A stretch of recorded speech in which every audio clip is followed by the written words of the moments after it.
अब आप कल्पना कीजिए कि गौ गोमूत्र और गौ का गोबर काम नहीं आया कोरोना में, इतना भर लिख देने से देशद्रोह का मुकदमा बन जाता है। अब बताइए, सत्यपाल मलिक के खिलाफ राष्ट्रद्रोह का मुकदमा नहीं बनता है, भूपेंद्र रावत के खिलाफ राष्ट्रद्रोह का मुकदमा नहीं बनता है। हफ्तों के लिए मैं कह रहा हूं और चुनौती भी दे रहा हूं मोदी सरकार को, जिस दिन हम पर मुकदमा दर्ज होगा, पुलवामा में खुफिया एजेंसी की रिपोर्ट किस देश के गद्दार ने खारिज की, कोर्ट में सिद्ध कराऊंगा।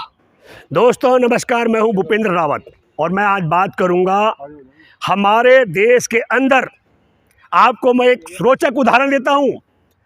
मणिपुर में किशोर चंद्र पत्रकार, उन्होंने लिखा फेसबुक पर, गौमूत्र और गोबर काम नहीं आया। क्यों लिखा?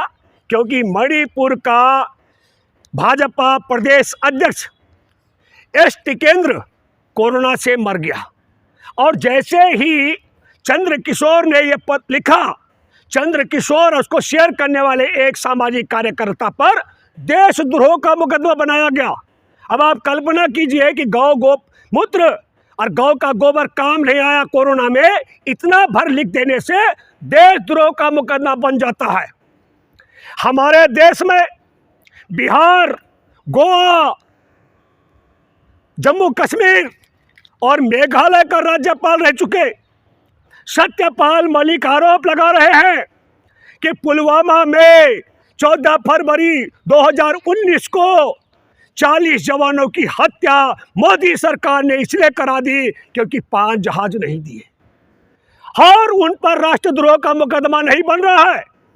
मैंने अगस्त 2019 में कहा कि खुफिया एजेंसी की रिपोर्ट थी मोदी सरकार के पास कि आतंकवादी विस्फोट भरी गाड़ी से हमला करके जवानों की हत्या करेंगे, और मैंने कहा ये पाकिस्तानी आतंकवादियों के यार हैं और देश के गद्दार हैं।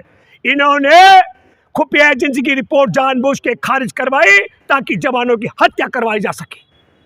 मैंने दूसरा जिक्र किया तब भी, जो सत्यपाल मलिक भी कह रहे हैं कि आला अधिकारियों ने कहा था सीआरपी के जवानों को सुरक्षित और जिंदा पहुंचाने के लिए हवाई जहाज दे दो, 5 हवाई जहाज, ताकि उनसे पहुंचा देंगे उनको जम्मू से कश्मीर। और क्या हुआ? मोदी सरकार आतंकवादियों की यार और जवानों के साथ गद्दारी करने वाली भारत की गद्दार, इन्होंने जहाज नहीं दिए जवानों को मरवाने के लिए। एक साथ जिस सड़क पर सुरक्षा की दिक्कत थी, जहां खतरा था, 1700-2700 जवानों को एक साथ सड़क पर उतारा गया ताकि आतंकवादी आसानी से निशाना बना सके। ये आतंकवादियों के यार और देश के गद्दार हैं। आरडीएक्स 300 किलो कैसे आया? कौन है पाकिस्तान का यार और कौन है देश का गद्दार? ये सवाल हमने बार बार किए हैं। और एक बड़ी बात, प्रधानमंत्री, हमारे जवान, उनके शरीर के चिथड़े पड़े हुए थे और प्रधानमंत्री शूटिंग करा रहा था, और नरेंद्र मोदी शूटिंग के बाद में उत्तराखंड में चुनावी भाषण देता रहा, लेकिन जवानों की हत्या पर कुछ नहीं कहा।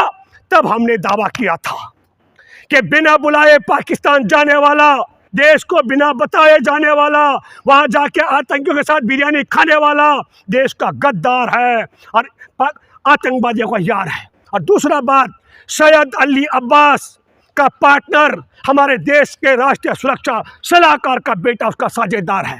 तो ये देश के साथ गद्दारी है। अब बताइए, सत्यपाल मलिक के खिलाफ राष्ट्रद्रोह का मुकदमा नहीं बनता है, भूपेंद्र रावत के खिलाफ राष्ट्रद्रोह का मुकदमा नहीं बनता है, और चंद्र किशोर ने कहा गौमूत्र और गोबर काम नहीं आया। ये अंधभक्तों के लिए मैं कह रहा हूं और चुनौती भी दे रहा हूं मोदी सरकार को, जिस दिन हम पर मुकदमा दर्ज होगा, पुलवामा में खुफिया एजेंसी की रिपोर्ट किस देश के गद्दार ने खारिज की, कोर्ट में सिद्ध कराऊंगा। प्रधानमंत्री को एक ही दिन जंगल किसने भेजा, यह प्रोग्राम किसने तय कराया, वो रिपोर्ट भी कोर्ट में मंगवाऊंगा। 300 किलो आरडीएक्स कहां से मोदी सरकार ने आने दिया, ये रिपोर्ट भी कोर्ट तक पहुंचाऊंगा। हर हवाई जहाज की मांग जवानों को सुरक्षित पहुंचाने के लिए आनाकानी किस गद्दार ने की, यह सूचना भी कोर्ट के सामने बेनकाब कराऊंगा। इसलिए मैं कहना चाहता हूं मेरे दोस्तों, आप सब लोग समझ लीजिएगा, कई अंधभक्त हमें धमकी दे रहे हैं गद्दारों को गद्दार बोलने पर जान से मार देंगे। मैंने कई जगह पढ़ा, अरे भाई मैंने कहा मेरी हत्या से वो 40 जवान जिंदा नहीं हो जाएंगे, मेरी हत्या करने से उनको न्याय नहीं मिलेगा, और मेरी हत्या करने से सैयद अली अब्बास का पार्टनरशिप जो हमारे देश के राष्ट्रीय सुरक्षा सलाहकार के बेटे के साथ है वो साझेदारी खत्म नहीं होगी। और जो हमारे देश के प्रधानमंत्री ने वहां जाकर पाकिस्तान में आतंकवादियों के साथ बिरयानी खाई है, देश से गद्दारी और पाकिस्तान से वफादारी की है, वह वफादारी खत्म नहीं हो जाएगी। उसी तरीके से जैसे ये कह रहा इतिहास बदलेंगे, अब ये कहने वाले हैं कि सावरकर के बाप ने लाल किला बनाया था, ये कहने वाले हैं शायद गोलवरकर के बाप ने ताजमहल बनाया था। हर एक किताबें बदल सकते हो, हमारे देश का इतिहास नहीं बदल सकते हो। ठीक उसी तरीके से जैसे तुम इतिहास नहीं बदल सकते हो, ऐसे अंधभक्तों और तुम्हारे जो आका हैं उनके बाप की ताकत हमारी जुबान बंद करने की नहीं है। हमारे देश के अंदर जब जब तुम गद्दारी करते रहोगे, तुम्हारे आका गद्दारी करते रहेंगे, हम इस बात को उठाते रहेंगे। और मैं आप सब लोगों से अपील करता हूँ, ये चुनौती है, इतना शेयर करो इस वीडियो को कि ये रंगा बिल्ला तड़ी पार और फर्जी डिग्री वाले तक पहुंच जाए। और मैं एक बात फिर कहना चाहता हूं, मेरा एक वीडियो है 3-4 साल पहले का जिसमें मैंने कहा था तड़ी पार और फर्जी डिग्री वाले की सरकार है, पर आजकल फर्जी डिग्री का सवाल क्यों उठ रहा है? 1990 में जिसने कह दिया कि मैं फर्जी डिग्री वाला हूँ, मैंने पढ़ाई नहीं की, एक वीडियो आ रहा कि मैं कॉलेज ही नहीं गया, ये सारे के सारे मामले हैं पुलवामा से ध्यान भटकाने के लिए। और हमारे देश में अदानी का जो यार है, चीन के साथ में जो साझेदार है और प्रधानमंत्री का वो पक्का यार है, उससे देश के द्रोह के इस मामले से ध्यान भटकाने का षड्यंत्र है। इसलिए मैं आपसे कहना चाहता हूं कि मणिपुर के पत्रकार ने गौमूत्र और गोबर पर सवाल उठाया, राष्ट्रद्रोह का मामला झेल रहा है, और हमने हमारे देश के गद्दारी और आतंकवादी से यारी करने पर सवाल खड़े किए हैं मोदी सरकार पर। हमारे पर मुकदमा दर्ज नहीं हो रहा, ये आप सब लोगों को तय करना है क्रोनोलॉजी क्या है। धन्यवाद। जय हिंद, जय जवान, जय किसान, जय संविधान।